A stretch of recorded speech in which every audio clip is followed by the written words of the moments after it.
I thought I'd pop on here today after I had an appointment with someone, and this is an appointment that I have often. And I wanted to discuss with you the top four reasons that we binge that are not emotion based. And the reason I'm sharing these is that these are the things that I look for as a provider. Hi, I'm Dr. Ann Lewis, clinical psychologist specializing in eating disorders, addiction, and trauma. And I'm also certified in personal training and nutrition. And I have been studying the science behind addiction and treating it for over the past 20 years. So, the number one reason that I see people come in that are still binging, these are all non emotional reasons, by the way. Number one reason, you are hungry. Let that sink in for a second. I see countless women and men coming into my office being told by their medical providers that if they're not losing weight, it's because they're eating too much, calories in versus calories out. Yes, that is true science. However, what I see happening very often is that after a series of dieting and trashing our metabolic rate because we are dieting over and over and over again, and we keep reducing our calories and keep reducing our calories, what happens is that the body, because of neural adaptation, finally allows you to go no further. And so I see people try intermittent fasting. I see people binging in the evening, and then come morning, they're restricting. They aren't eating as much, one, because they're full, and two, because they feel awful about what they just ate. Um, you are not eating enough during the day. You will come home and binge, and that is actually the body's healthy response. All right. The second reason, non emotional reason why people binge, your nutrition sucks. I was someone who used to live off of protein drinks and protein bars. If it was easy for me to grab and go, I would do it. I thought that I was being healthy and getting in good nutrition. But what I will tell you and what I see from people very often is that when we do that, we are not getting a good balance of nutrients and we are not having satisfying meals. So we are left, even though maybe we got something in our belly that feels better than being hungry, we didn't get all the flavors we need and we did not get all the nutrition that we need.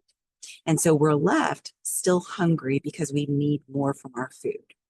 Third reason why we are still binging, that is a non emotional reason, are hidden chemicals in food that actually increase your appetite. Now, before you come at me, for those of you that love your Diet Cokes, and I totally understand. I'm a Coke Zero fan myself. Diet Pepsi, Mountain Dew, it's not specific to Diet Coke. Before you come at me with the FDA approves what's in these substances, what I want to explain to you is that the FDA also approved cocaine. Cocaine was originally in Coca-Cola, the drink. Again, I'm not coming after Coke, but I just want to talk to you about how the FDA has progressed over the years and some of the things that they will permit that are in our foods.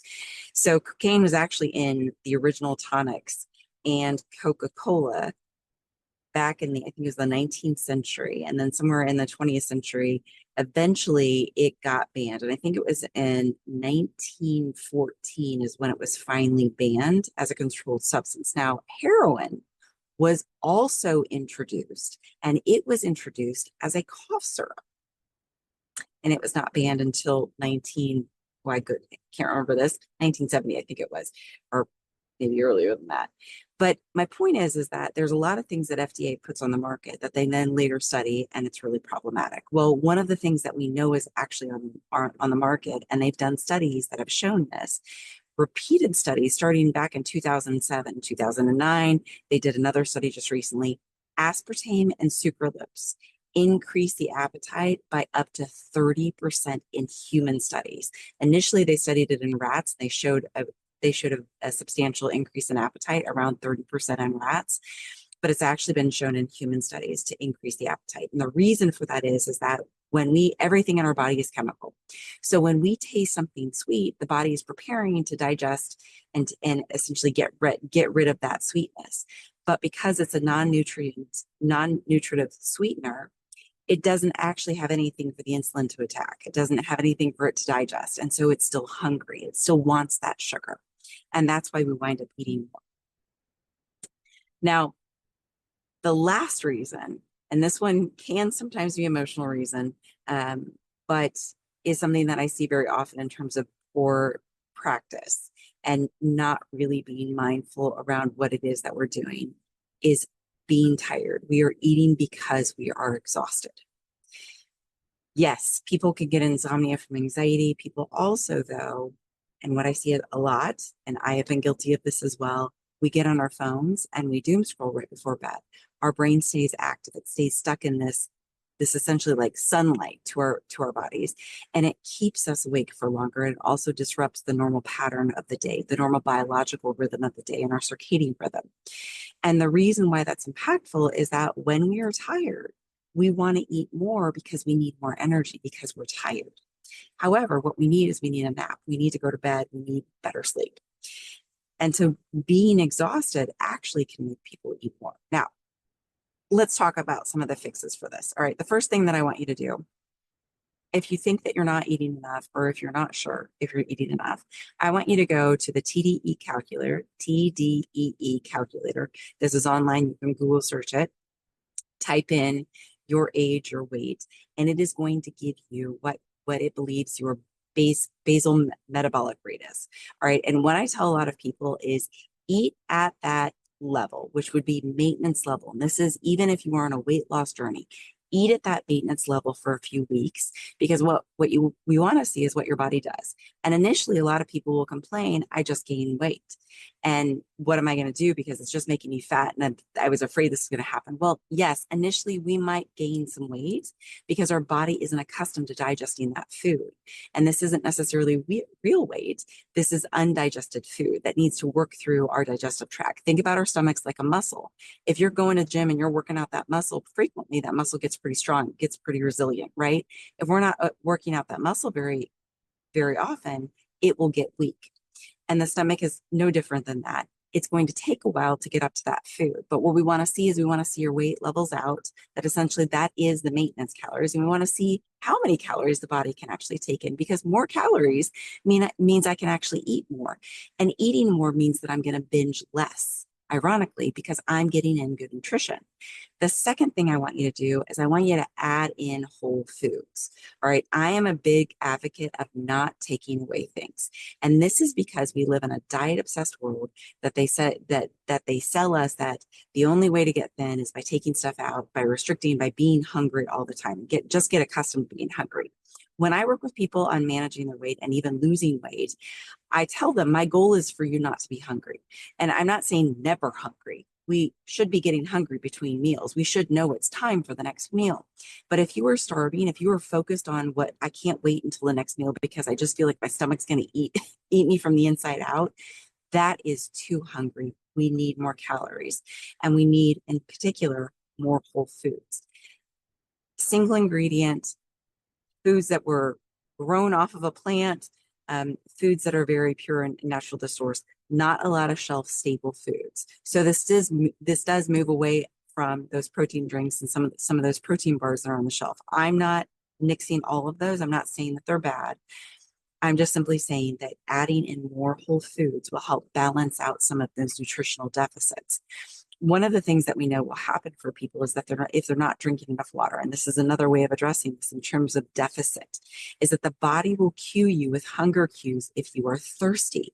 So if you miss the cues for dehydration, if you miss your body's cues saying you need to add in more fluid, then it's going to make you hungry. Now, if you're at all like me, when I get hungry, my first inclination is to go grab chips or crackers or something, right? Okay. And you think if you're thirsty and I'm grabbing chips or crackers, I'm not getting any fluid from that. So I'm still going to be hungry. I'm still going to want to eat. But if I'm not eating what I need to address, which is my thirst, I'm going to keep eating and never be satisfied. All right. The third thing that I want to encourage you to do is ban sucralose and aspartame. Now, for those of you that love sodas and diet sodas, I'm not saying that you have to give up every bubbly drink on the planet. What I will say is that I have worked with people routinely on this, and before people will actually get to a place that we can address the emotional eating, very often what I will encourage them to do is take out their Diet Coke if they can. Substitute it for another drink like a Zedia or something else that's bubbly, sparkling water, even sparkling water that's sweetened with monk fruit, honey, or even stevia. Those are all acceptable things because they do not they do not do the same things to the body that aspartame and sucralose do. And all of those sweeteners, even sodas that have low sugar, like Olipop or Poppies, are better for us and our appetite than a Diet Coke. And this was so phenomenal that I was working with a woman once who was struggling with sugar-free popsicles. I actually have had a few people that have struggled with sugar-free popsicles, and they were ending every day with sugar-free popsicles. They had lost a lot of weight. They were feeling really good. And I said, but you know, what's happening is that this one popsicle is turning into 2, and then it's turning into 10. Like I'm eating the whole box. And that now I want to eat more than the whole box. And they were kind of doing the math on this. And they said, you know, I don't know why this is bothering me so much, because it's only like 20 calories for the entire box. But I feel like I'm opening up Pandora's box again.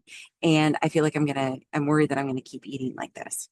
And so I said, yeah, you know, you're right. That's not a great habit to engage in. We don't want to keep just eating without intention, eating mindlessly at night. And I said, all right, I would like for you to substitute out those sugar-free popsicles in the evening for one sweetened with stevia or monk fruit, or even made with natural juices. Make your own at home if you need to. Get the ones on the market. Make sure that you're checking this. And within 2 weeks, that behavior was completely gone. They were able to have one and just enjoy it. And I've also done this as well with Diet Cokes. I had a person that was very committed to their Diet Cokes, and every day had at least one, if not two, but it was pretty regular and pretty, and they had made great strides with binge eating. And I said, let's try to give that up. I want to see what happens if you can go a couple weeks without this. And within 1 week, their binges on every Friday night stopped completely. And that really disappointed them, because when they brought Diet Cokes back in, it began again. Now, for those of us that are saying, but I have friends that drink Diet Coke and friends that drink diet soft drinks all the time and they're not overweight. That's wonderful. That's lovely for them. But we don't know how it is that your body is responding to those substances and those chemicals. And your body might be really sensitive to the effects of sucralose and aspartame. If so, what other people's body and what they can do isn't accurate for you. It's not a reflection of your lack of willpower. It's just the way that your body is responding to a chemical. And it's on you to figure that out. All right. The last one, and this is probably going to make some sense in terms of being tired. I want you to work on going to bed early, and I want you to work on putting your phone up. Put your phone across the room. Put it on your nightstand on do not disturb. Set limits for the phone to put it to be in bedtime zone an hour before bed, or even 30 minutes before bed if you really struggle with this. Anything that gets you out of the light that comes from screens is going to be helpful for establishing a good nighttime routine. And give yourself permission to have a nighttime routine.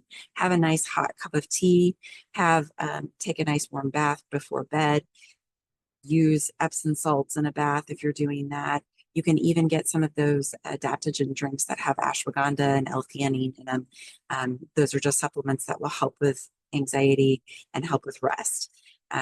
Drinking even a cup of warm milk before you go to bed. All of these things that will help actually slow down your body and communicate to the body that it is time to go to bed. If this is helpful, give me a like, follow me, or subscribe for more.